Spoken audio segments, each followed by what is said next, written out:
이 식물은 은행나무입니다. 거리에서 주워온 은행 열매를 심어서 키운 나무입니다. 이 나무를 싹 틔운 은행 열매를 만나기까지 참으로 여러 해가 걸렸습니다. 무릇 인연이라고 하는 것은 만들고자 해서 만들어지는 것은 아니다. 그런 생각을 하게 됩니다.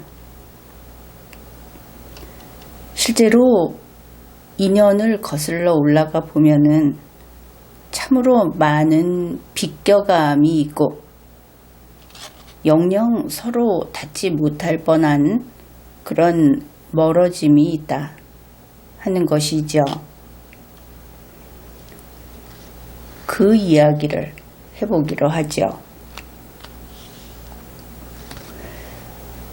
분당 서울대병원 앞에서 탄천 상류를 따라서 걷다 보면 가을 정취를 제대로 느낄 수 있는 산책로가 나옵니다. 그 길을 걷다 보면 도토리가 떨어지고 나뭇잎이 떨어지고 어떨 때는 운 좋게 알 한 번 산밤이 떨어지기도 합니다. 청설모가 뛰어다니면 마른 나뭇가지가 부러져서 떨어지기도 합니다. 때때로 그 길을 걸으면서 이래서 영어로 가을을 fall이라고 하는구나. 떨어진다 하는 뜻이 아닙니까? 그런 생각을 했습니다. 처음 은행 열매를 눈여겨보기 시작한 것은 기분 좋게 가을 산책을 마친 어느 날이었습니다. 거리의 아름드리 가로수 밑에 은행 열매가 수북수북 쌓여 있었기 때문입니다. 저거 하나 주워갈까 이렇게 생각을 했었지만 막상 손을 내밀지는 못했습니다. 은행 열매라는 것이 그렇죠. 거리에서 남이 보는데 엎드려서 그것을 주워 담기도 그렇고 또 그것을 가방에 담아둔다고 하면은 그 냄새가 엄청나지 않습니까? 그래서 그때는 성공하지 못했습니다. 그 다음에 한두 해가 지나서 민속촌 입구에 갈 일이 있었습니다. 가을바람이 세차게 불던 날이었는데 물론 그때도 인도를 덮다시피 그렇게 떨어져 있는 은행열매 위로 노란 은행잎이 철철 흘러내렸습니다. 지나다니는 사람들은 별로 없었지만 그냥 그때도 뜻대로 되지는 않았습니다. 그해 가을에도 은행 열매를 60만 내고 말았던 것이죠. 어떻든 그 가을에도 은행 열매를 가져오지는 못했습니다.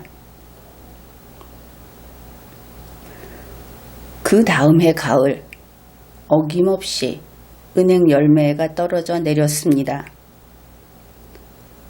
사실 은행 열매라고 하는 것이 굳이 살피지 않아도 그 특유의 냄새로 여기 은행 열매가 있구나 그런 것을 알 수 있는 것이죠.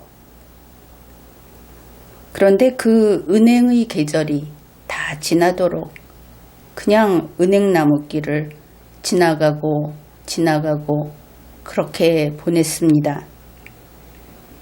바로 그해 12월쯤이었는데 그날은 좀 늦은 시간에 밖에 있게 됐습니다. 밤 10시쯤 하나로마트 앞의 정류장에서 버스를 기다리고 있었죠. 주말 저녁이어서 거리에 사람도 별로 없었고 노선 버스도 자주 오지 않았습니다.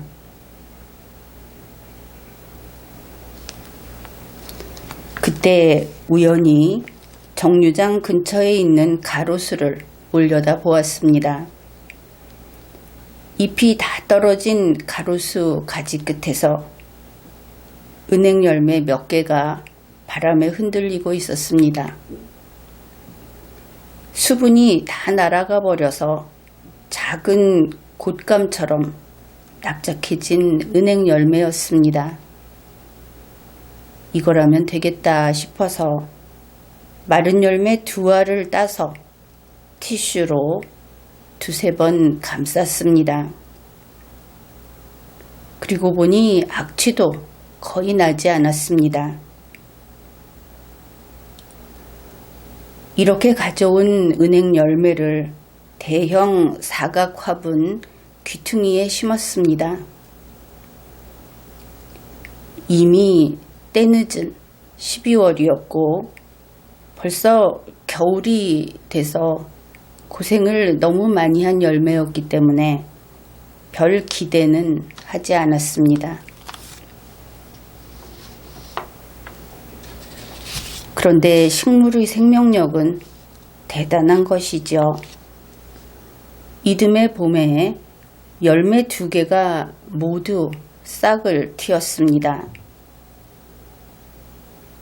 그런데 한 포기는 얼마 안 가서 말라 죽고 말았습니다. 나머지 한 포기는 잘 자랐죠. 그 은행나무가 바로 이 나무인 것입니다.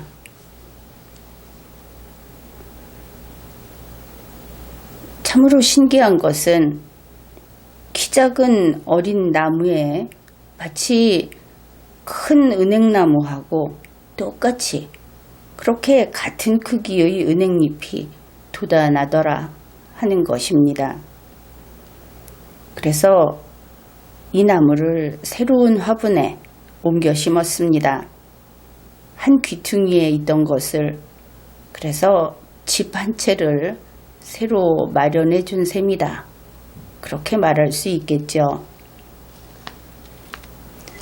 그리고 다시 겨울이 왔고 이제는 이 은행나무가 아까워서 밖에다 둘 수가 없었습니다. 집 안에 들여놓았죠. 겨울 내 은행나무는 푸른 잎을 그대로 보여주면서 일반 관상수처럼 그렇게 지냈습니다.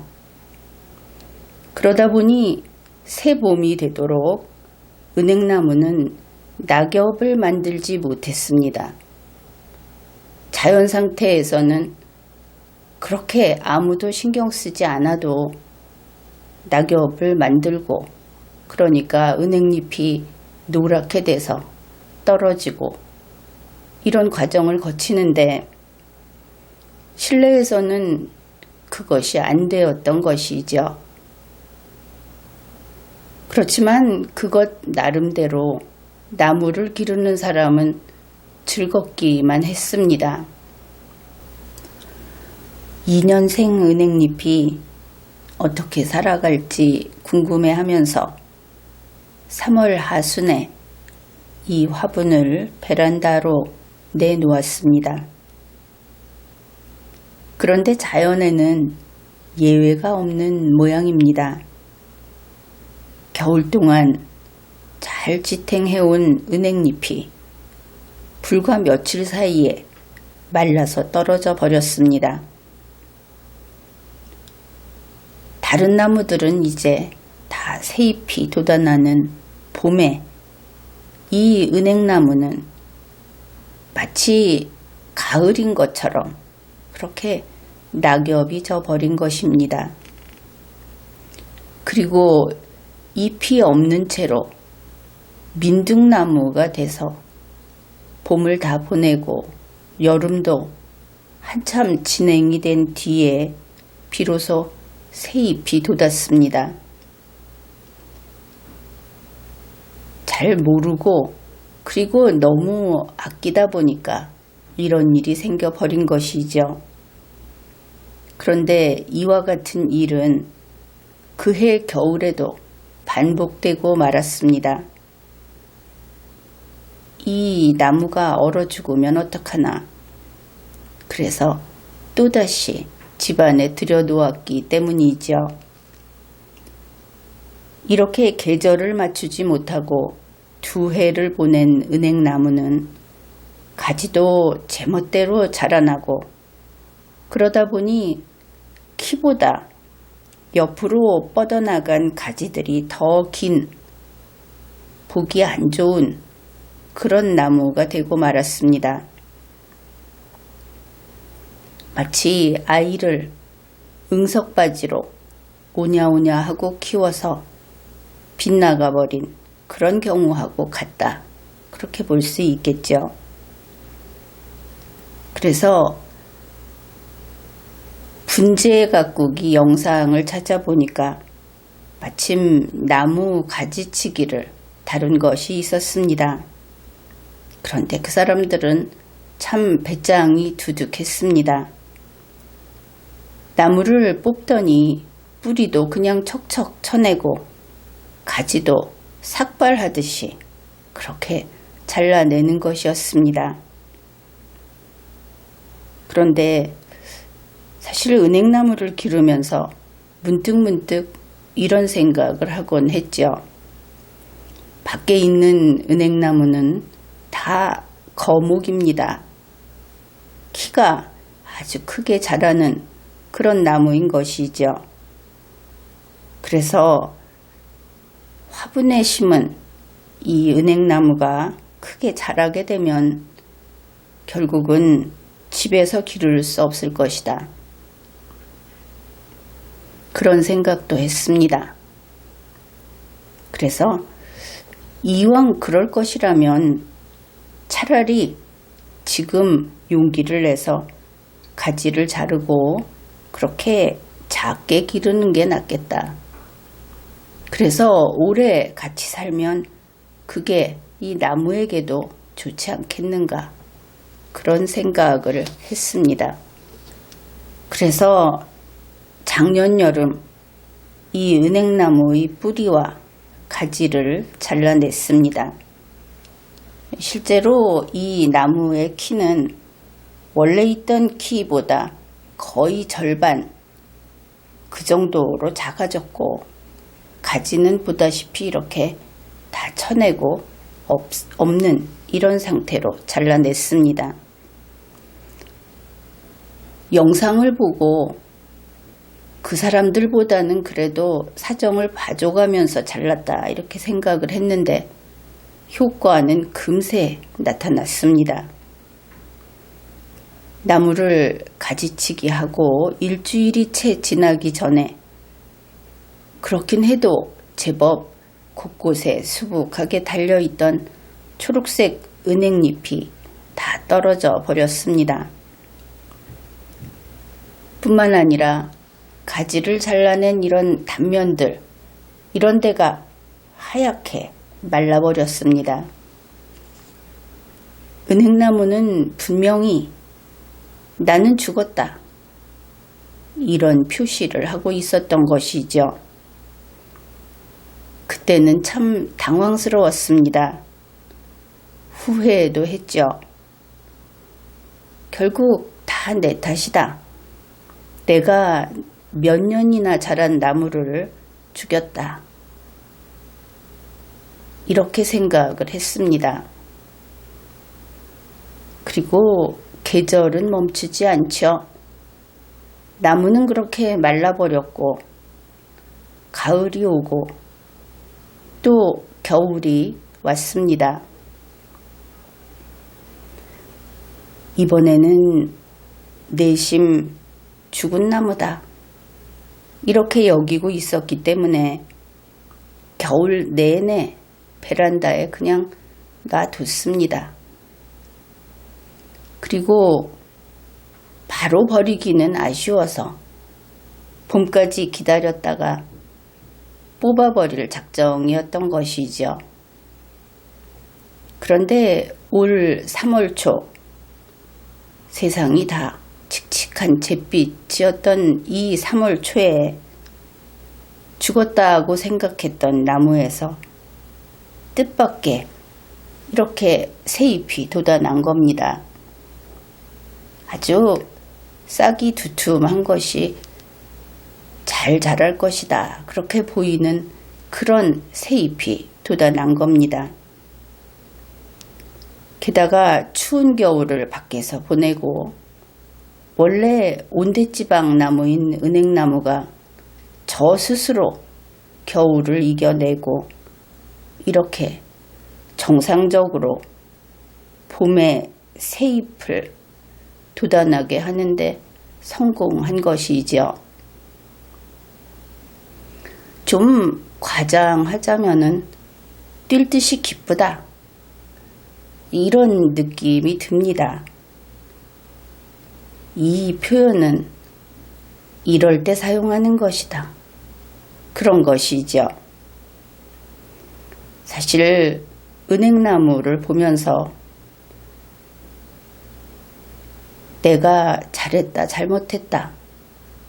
아니면은 은행나무가 너 때문이다, 아니다. 이런 말은 필요가 없는 겁니다. 그냥 반갑게 어서 오렴. 살아있어줘서 고마워. 이럴 뿐이지요. 우리는 세상을 향하여 또는 자기 앞에 있는 사람에게 이래라 저래라 이것이 부족하다 이런 말을 하지만